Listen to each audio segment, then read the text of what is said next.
The US Department of Justice has been pursuing Apple and 5 of the world's biggest book publishers, accusing them of price-fixing ebooks. The group's accused of trying to put the lid on cheap ebooks from rival Amazon when Apple launched its iPad in 2010.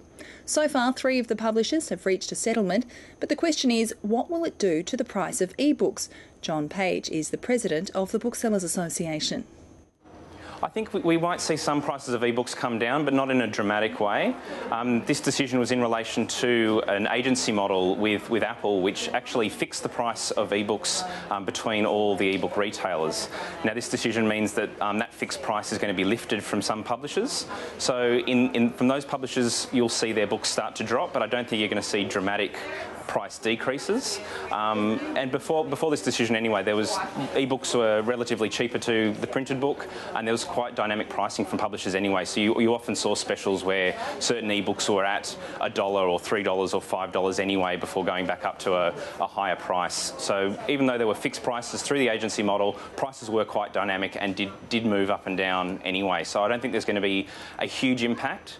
But I think the impact is actually going to be more felt on competition within the ebook market than actual ebook prices. You're president of the Booksellers Association. How much of your business comes from ebooks?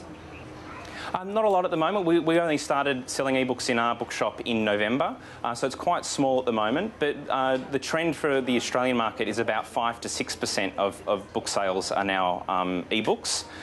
And overseas it's actually quite higher, and I think our market is still in its infancy. We're probably a year or 2 years behind the US and UK markets, and in those markets it's up to 20% and even higher. So I think the Australian market is still growing, and I think we're going to reach those levels.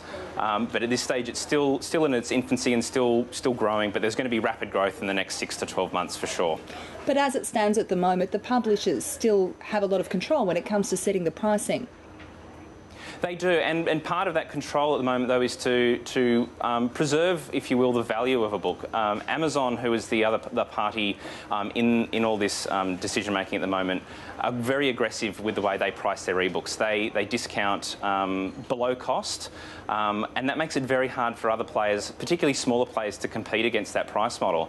And I think publishers felt that kind of discounting was also devaluing ebooks and print books, and they wanted to do something to kind of put the price back at a more reasonable level that reflected the work and the costs that actually go into books. Jon Page, thanks for joining us. Not a problem, thank you.